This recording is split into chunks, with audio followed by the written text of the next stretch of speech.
Cara memprogram pikiran bawah sadar, sebuah topik yang seringkali menjadi buruan dari banyak orang karena sedemikian banyak orang yang ingin tahu bagaimana cara memprogram ulang pikiran bawah sadarnya. Pikiran bawah sadar menjadi sebuah level kesadaran di mana berbagai program yang berhubungan dengan perasaan, pemikiran, dan perilaku kita di masa kini tersimpan. Program-program yang ada di pikiran bawah sadar merupakan bentukan dari berbagai pengalaman tumbuh kembang kita di masa lalu. Ada kalanya, berbagai program yang ada di pikiran bawah sadar ini sejalan dengan kebutuhan kita di masa kini yang ada di pikiran sadar, sehingga terjadilah percepatan karena program yang ada dalam pikiran bawah sadar sejalan dengan kebutuhan yang memang kita miliki di pikiran sadar. Tapi ada kalanya juga, program yang ada di pikiran bawah sadar ini berlawanan dengan kebutuhan yang ada di pikiran sadar yang menjadikan kita menjalani hidup yang penuh dengan kemacetan. Hal ini karena yang kita inginkan secara sadar berlawanan dengan program yang ada di pikiran bawah sadar yang justru menginginkan hal yang berkebalikan atau hal yang berbeda. Perbedaan kepentingan atau keinginan antara pikiran sadar dan pikiran bawah sadar inilah yang kelak menjadi berbagai macam permasalahan, entah itu permasalahan emosional ataupun permasalahan perilaku ataupun berbagai permasalahan lain yang berhubungan dengan pencapaian. Itulah kenapa menyelaraskan antara pikiran sadar dan pikiran bawah sadar ini seringkali menjadi salah satu topik yang paling dicari dalam dunia motivasi dan pengembangan diri.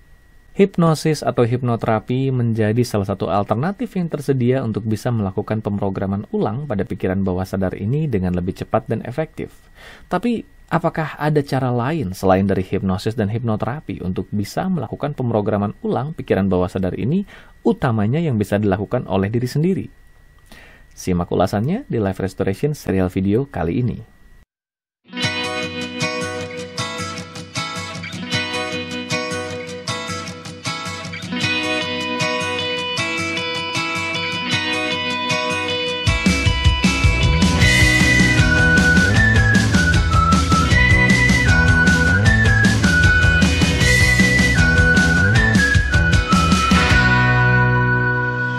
Halo para sahabat sekalian, dimanapun Anda berada, kembali berjumpa bersama saya Algus Kanalendra di Life Restoration serial video.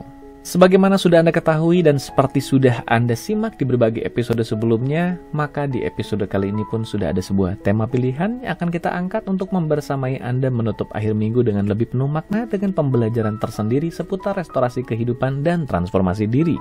Tema bahasan di episode kali ini juga merupakan sebuah tema yang menjawab salah satu episode terdahulu yang pernah saya unggah di Life Restoration serial video ini, di mana di episode itu saya mengunggah tentang perubahan versus pikiran bawah sadar. Episode di mana saya mengulas tentang perubahan versus pikiran bawah sadar sebetulnya awalnya dimaksudkan sebagai sebuah bahasan ringan. Sebagai seorang hipnoterapis, saya banyak berurusan dengan pikiran bawah sadar dari para klien saya, dan saat itu saya memutuskan untuk menuangkan berbagai kisah temuan saya dalam sebuah ilustrasi singkat di salah satu episode yang ada di Life Restoration serial video sebelumnya. Tapi di sini uniknya, video yang awalnya dimaksudkan sebagai sebuah ilustrasi ringan yang menjelaskan tentang cara kerja pikiran sadar dan pikiran bawah sadar, ternyata malah mendapatkan respon yang tidak sedikit. Dari mulai berbagai komentar yang masuk di kolom komentar di episode tersebut, dan juga bermasukannya banyak pesan di sosial media saya yang kurang lebih nadanya seragam, yaitu meminta saya meneruskan bahasan menjawab berbagai pertanyaan yang berhubungan dengan bagaimana cara memprogram ulang pikiran bawah sadar di masa kini yang merupakan bentukan dari berbagai program yang ada di masa lalu kita. Dan itulah alasan kenapa episode kali ini dibuat, yaitu untuk menjawab berbagai permintaan yang muncul sehubungan dengan episode sebelumnya yang saya bicarakan tadi. Bagi Anda yang tergolong baru mengikuti channel ini atau bahkan baru menonton video ini, mungkin bertanya-tanya, video apa yang saya maksud yang mengulas tentang perubahan versus pikiran bawah sadar itu? Silakan temukan jawabannya di playlist Life Restoration serial video yang ada di YouTube channel ini. Bagi Anda yang belum familiar, Life Restoration serial video adalah video serial di mana saya menghadirkan berbagai tema seputar inspirasi kehidupan dengan bahasan-bahasan yang ringan yang saya muat di akhir minggu. Dan masih ada juga playlist lain di YouTube channel ini yang berhubungan dengan berbagai segmen. Di hari Kamis, Anda bisa menemukan Life Restoration Podcast di mana saya berbagi dalam format audiogram, dan juga di hari Senin Anda bisa menemukan Inspirasi 1 Menit masih di YouTube channel ini namun di playlist yang berbeda. Jadi sekali lagi untuk mengetahui jenis video yang saya maksudkan tadi yang mengulas tentang perubahan versus pikiran bawah sadar, silakan temukan jawabannya di Life Restoration Serial Video Playlist, sambil juga silakan menyempatkan diri untuk mendengarkan berbagai inspirasi yang sudah saya unggah di YouTube channel ini. Subscribe juga YouTube channel ini, Alguskan Nalendra, kalau Anda belum subscribe, dan aktifkan lonceng notifikasi, sehingga Anda bisa menjadi salah satu dari mereka yang pertama mendapatkan informasi setiap kali saya mengunggah berbagai inspirasi terbaru di YouTube channel ini. Kembali ke topik bahasan kita di episode kali ini, yaitu bagaimana cara memprogram ulang pikiran bawah sadar. Kenapa dikatakan memprogram ulang? Karena memang isi dari pikiran bawah sadar kita saat ini adalah berbagai program yang terbentuk di masa lalu yang kemudian menjadi acuan bagi diri kita untuk merespon kehidupan di masa kini. Ada kalanya program yang ada di pikiran bawah sadar ini sejalan dengan kepentingan dengan kesadaran yang ada di pikiran sadar. Namun ada kalanya juga program yang ada di pikiran bawah sadar ini justru berlawanan dengan kesadaran atau kepentingan yang ada di pikiran sadar. Komposisi perbandingan kekuatan antara pikiran sadar dengan pikiran bawah sadar adalah 10% pikiran sadar dan 90% pikiran bawah sadar. Sejauh ini saja, Anda tentu sudah bisa mengira-ngira apa yang terjadi di antara keduanya jika keduanya sejalan ataupun berlawanan. Jika program yang ada di pikiran bawah sadar sejalan dengan kepentingan yang ada di pikiran sadar, maka terjadilah akselerasi atau efektivitas. Hal ini karena 90% mendukung 10%. Tapi Anda juga pasti bisa mengira-ngira apa yang terjadi jika kepentingan yang ada di pikiran sadar justru berlawanan dengan program yang ada di pikiran bawah sadar. 90% menyabotase 10%. Dan memang situasi inilah yang melandasi berbagai macam permasalahan emosi, perilaku, ataupun pencapaian yang kita temukan di sekitar kita.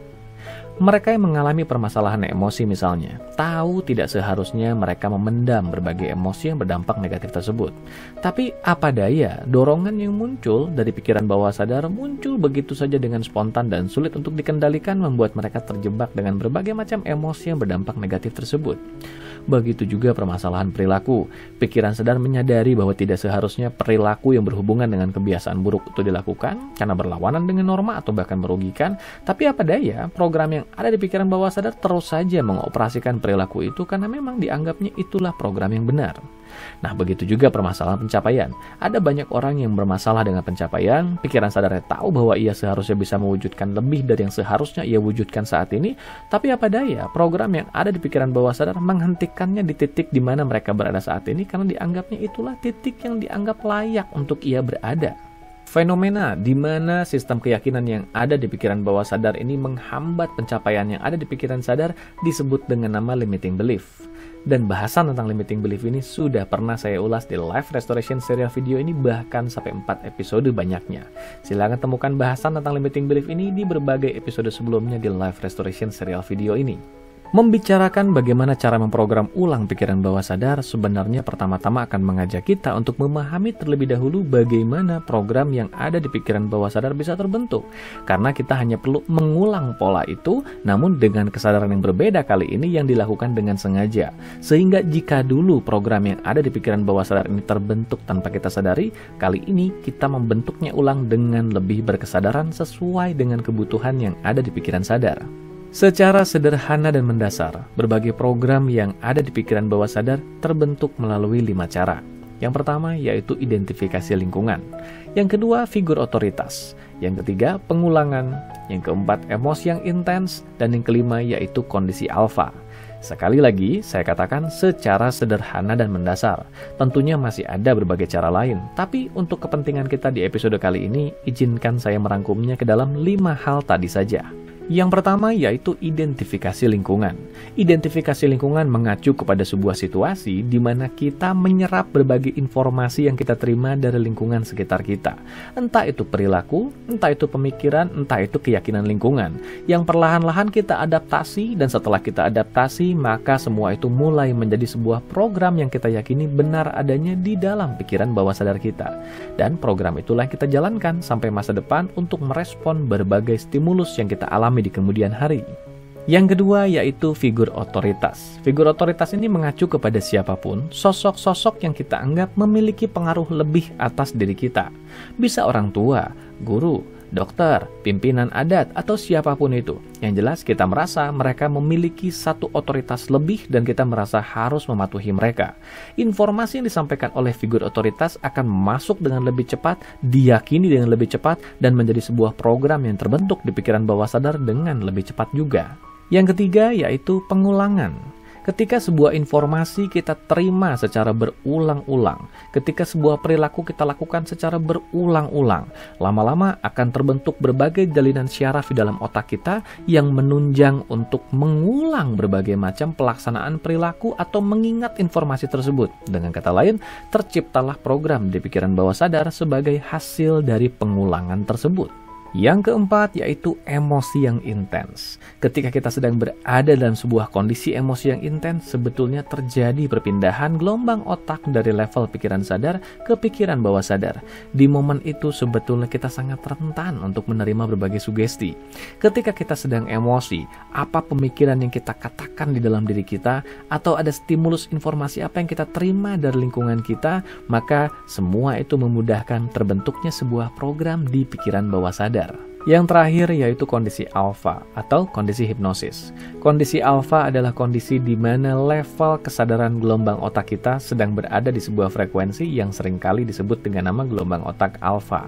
Di mana di gelombang otak ini pikiran bawah sadar kita menjadi lebih reseptif untuk menerima berbagai informasi dari luar diri kita.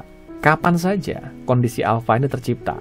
Satu, yaitu tadi ketika kita sedang berada dalam emosi yang intens. Tapi yang berikutnya ada banyak juga situasi di mana kondisi alfa ini tercipta.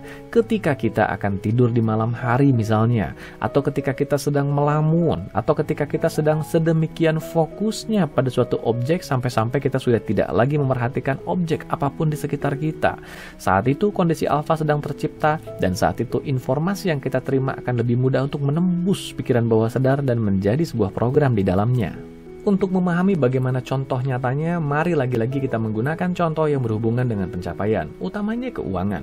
Kenapa saya menggunakan contoh ini? Karena lebih mudah bagi banyak orang untuk menghubungkan bahasan yang saya katakan dengan fenomena yang mereka alami atau yang mereka lihat di sekitar mereka. Katakanlah seseorang menjalani kehidupan di sebuah lingkungan yang memiliki cara pandang yang buruk tentang uang.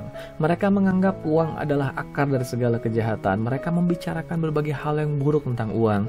Maka tidak perlu heran kalau identifikasi lingkungan ini yang disertai dengan keberadaan dari figur otoritas, entah itu orang tua atau siapapun, yang berulang kali mengulang, repetisi atau pengulangan, mengatakan hal yang sama, secara langsung akan menciptakan program yang juga mengajak orang ini untuk membenci atau memandang uang sebagai hal yang buruk.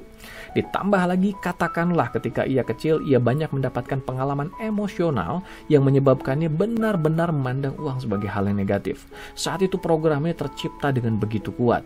Belum lagi katakanlah ketika ia akan tertidur di malam hari, sebelum ia tertidur, berbagai topik yang sering ia dengar adalah bagaimana orang-orang di sekitarnya mengeluhkan atau mengutuki keberadaan uang sebagai hal yang negatif. Tidak perlu heran jika berbagai stimulus ini kemudian membentuk program negatif dalam dirinya yang tidak menyukai atau bahkan membenci keberadaan uang. Kita tidak sedang mengatakan program ini adalah program yang negatif. Jika seumur hidupnya nanti orang ini tidak akan berurusan dengan uang, maka bukankah program tadi tidak menjadi masalah? Yes, tapi bagaimana jika orang ini dihadapkan dengan sebuah situasi di mana ia memerlukan uang, di mana ia memerlukan banyak penghasilan untuk menutupi berbagai kebutuhan hidupnya? Disinilah akan mulai terjadi sabotase.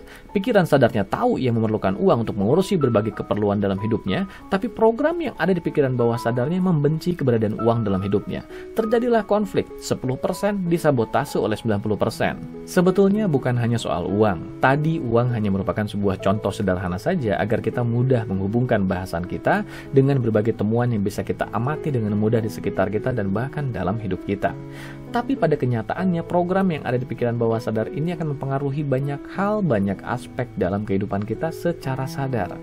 Dan untuk bahasan kita di episode kali ini, kita sudah memahami bahwa program yang ada di pikiran bawah sadar terbentuk melalui 5 cara tadi secara sederhana dan mendasar. Nah, sekarang silakan renungkan, sadari di dalam diri Anda ada program yang bermasalah apa yang ada di pikiran bawah sadar, yang kemudian menjadikan Anda merasa ada berbagai aspek dalam kehidupan Anda yang terganggu oleh program itu. Entah masalah emosi, entah masalah perilaku, atau masalah pencapaian. Lalu coba renungkan, yang mana dari kelima cara tadi yang pernah Anda alami secara dominan dalam hidup Anda? Apakah salah satu, apakah dua, atau bahkan mungkin kesemuanya Anda alami yang kemudian membentuk keberadaan dari program itu di dalam pikiran bawah sadar Anda? Dan dengan dasar pengetahuan inilah kita akan mulai mempelajari cara memprogram ulang pikiran bawah sadar dengan mekanisme yang sama, namun dengan kesadaran yang berbeda kali ini. Mari kita mulai saja. Karena di episode kali ini kita sudah membahas tentang 5 hal yang membentuk sebuah program di pikiran bawah sadar, secara tidak langsung hal ini juga akan mengajak kita untuk mempelajari 5 hal yang bisa memprogram ulang pikiran bawah sadar. Yang pertama yaitu identifikasi lingkungan. Yang satu ini rasa-rasanya cukup mudah untuk dibayangkan, betul? Sederhana sekali, cari lingkungan yang menurut Anda di lingkungan itu terdapat berbagai macam program yang sesuai dengan kebutuhan yang ada di pikiran sadar Anda. Jika Anda ingin meningkatkan omset berkali-kali lipat misalnya, maka carilah lingkungan yang memang sudah mencapai omset berkali-kali lipat itu. Bergaullah dengan lingkungan itu, serap cara berpikir mereka, adaptasi berbagai keyakinan dan perilaku yang ada di dalam sana. Jadikan diri Anda seperti mereka, maka secara tidak langsung program yang ada di pikiran bawah sadar akan mulai tergerus atau tergeser atau tergantikan oleh program baru yang Anda serap di lingkungan baru ini. Yang kedua, yang berhubungan dengan figur otoritas. Secara sederhana, hal ini bisa Anda lakukan dengan cara mencari guru atau mentor yang Anda hormati, yang Anda tahu memiliki otoritas, memiliki kapasitas di bidangnya, dan Anda tahu orang ini memiliki pengaruh atas diri Anda secara positif. Ketika Anda bergaul dengan guru atau mentor ini, maka Anda akan mendapati berbagai kalimat, berbagai pemikiran, atau berbagai nasihat yang diberikannya akan menjadi sebuah sugesti yang mengisi pikiran bawah sadar Anda sebagai sebuah program. Untuk itu, penting bagi Anda mencari guru atau mentor yang sejalan. Baik itu dari segi prinsip yang diyakininya, Anda tahu guru atau mentor ini memberikan pengaruh yang positif, dan Anda tahu isi pemikiran dari guru atau mentor ini menjadi satu hal yang penting untuk mengisi isi pikiran bawah sadar Anda dengan program yang sejalan dengan kepentingan yang ada di pikiran sadar Anda. Yang ketiga yaitu pengulangan. Pengulangan ini bisa Anda lakukan dalam bentuk Anda membaca sebuah kalimat afirmasi berulang-ulang misalnya, atau Anda membicarakan topik yang berhubungan dengan keyakinan baru ini secara berulang-ulang, atau Anda melakukan sebuah kebiasaan dengan cara memaksakan diri pada awalnya secara berulang-ulang. Pengulangan akan menciptakan jalinan syaraf baru dalam otak Anda. Nah, pengulangan inilah yang kemudian menjadi kunci dari membentuk sebuah habit atau kebiasaan baru di pikiran bawah sadar. Yang keempat yaitu emosi yang intens. Emosi yang intens ini bisa Anda dapatkan dengan cara memvisualisasikan atau membayangkan diri Anda sudah mencapai goals atau keinginan atau visi yang betul-betul Anda ingin wujudkan. Bayangkan, rasakan senyata mungkin sampai seluruh tubuh Anda bisa merasakan rasa haru, bangga, dan bahagia ketika Anda sudah mewujudkan semua impian Anda tersebut. Di momen ketika emosi ini memenuhi diri Anda, emosi positif khususnya, maka saat itulah Anda memprogram diri Anda dengan berbagai macam kalimat-kalimat atau keyakinan yang menurut Anda menguatkan Anda untuk menjadi sebuah program yang bermanfaat di pikiran bawah sadar Anda. Misalnya saja, Anda membayangkan Anda sudah mencapai mewujudkan semua goals Anda, membanggakan, membahagiakan orang-orang yang Anda cintai. Maka saat itu dengan semua rasa yang muncul dalam diri Anda, nyatakan dan tanamkan berbagai kalimat, saya mampu, saya layak, saya bisa. Resapi semua itu sebagai sebuah sugesti. Keberadaan dari emosi positif itu akan memudahkan untuk masuknya berbagai sugesti itu ke dalam pikiran bawah sadar Anda. Yang kelima yaitu kondisi alfa, atau kita lebih identik menyebutnya sebagai kondisi hipnosis. Bahasan yang satu ini memang akan banyak berhubungan dengan gelombang otak, dengan level kesadaran, dan juga sedikit bahasan tentang keilmuan hipnosis. Tapi saya tidak akan berpanjang lebar dalam hal itu, saya akan fokus pada intinya saja. Tempatkan diri Anda di dalam kondisi di mana Anda berada dalam kondisi alfa, dan saat itu tanamkan berbagai sugesti atau afirmasi yang menurut Anda sejalan dengan program atau keyakinan baru yang Anda ingin tanamkan di dalam pikiran bawah sadar Anda. Kapan saja kondisi alfa ini bisa tercipta? Anda bisa mengakses kondisi alfa ini ketika Anda berdoa dengan sedemikian khusyuknya, ketika Anda bermeditasi dengan sedemikian dalamnya, atau sebelum Anda tertidur di malam hari. Anda bisa merekam berbagai afirmasi atau sugesti yang Anda ingin tanamkan dalam pikiran bawah sadar Anda, lalu dengarkan sebelum Anda tidur, dan bahkan jika perlu Anda tidur dengan mendengarkan berbagai sugesti afirmasi positif tersebut. Sehingga di momen ketika perpindahan kesadaran terjadi dari gelombang otak beta ke alfa ke theta dan menuju delta sebelum Anda tidur, saat itu isi pikiran bawah sadar Anda sedang dipenuhi dengan berbagai hal-hal positif yang memang Anda niatkan untuk mengisi pikiran bawah sadar Anda. Ada yang mungkin bertanya, berapa lama kelima hal tadi perlu dilakukan agar program baru yang ingin kita tanamkan bisa dengan efektif menggantikan program lama yang sudah tidak bermanfaat yang ada di pikiran bawah sadar? Tidak ada jawaban yang sama persis. Setiap orang memiliki kadar kekuatan dan kompleksitas program yang berbeda adanya. Bisa jadi beberapa orang mengalami perubahan dengan sangat cepat karena ternyata program yang bermasalah yang ada di pikiran bawah sadar ini terbentuk di skala yang biasa-biasa saja. Sehingga ketika program baru masuk, program lama ini bisa tergerus dengan lebih mudah. Tapi ada saja beberapa orang yang mungkin mengalami permasalahan yang lebih berat karena isi program yang ada di pikiran bawah sadar bercokol dengan jauh lebih kuat lagi. Sehingga ketika program baru ini ditanamkan, diperlukan proses dan waktu yang lebih lama untuk bisa menggeser dan melepaskan program lama yang ada di pikiran bawah sadar ini. Ada juga yang kemudian bertanya, adakah cara yang lebih mudah atau efektif untuk bisa menggantikan kelima hal tadi dalam memasukkan program baru ke dalam pikiran bawah sadar? Ada, tetapi cara ini memerlukan bantuan dari orang lain. Entah itu dari seorang coach atau hipnoterapis yang kompeten, yang bisa membantu Anda untuk langsung mengakses program yang ada di pikiran bawah sadar yang memang kita rasa bermasalah, dan kemudian langsung mengeluarkannya untuk menggantinya dengan program baru yang lebih bermanfaat, yang lebih sejalan dengan kepentingan kita di pikiran sadar kita di kehidupan kita saat ini. 5 hal yang sudah saya bagikan tadi merupakan hal yang bisa Anda lakukan secara mandiri. Sekarang pilihannya kembali pada Anda. Anda ingin melakukannya secara mandiri atau Anda merasa memerlukan bantuan dari orang lain. Setiap pilihan akan mensyaratkan konsekuensi upaya tersendiri tentunya. Nah, itulah bahasan kita di episode Life Restoration serial video kali ini. Saya sudah penuhi janji saya untuk mengakomodir permintaan yang muncul di ulasan di video sebelumnya. Tapi jika Anda masih punya permintaan atau pertanyaan untuk saya mengulas berbagai tema-tema lainnya di Life Restoration serial video ini, silakan tuliskan tanggapan Anda di kolom komentar. Saya akan pelajari, jika memungkinkan maka saya akan buatkan video pembelajarannya sehingga Anda bisa belajar dari berbagai tema yang nanti saya buat di berbagai video-video berikutnya. Pastikan Anda subscribe YouTube channel ini, Auguskan Nalendra, dan aktifkan lonceng notifikasi, sehingga Anda bisa menjadi yang pertama mendapatkan informasi setiap kali saya mengunggah berbagai inspirasi terbaru di YouTube channel ini. Akhir kata, sampai jumpa di episode berikutnya. Salam sehat, berkah berlimpah, dan bahagia selalu.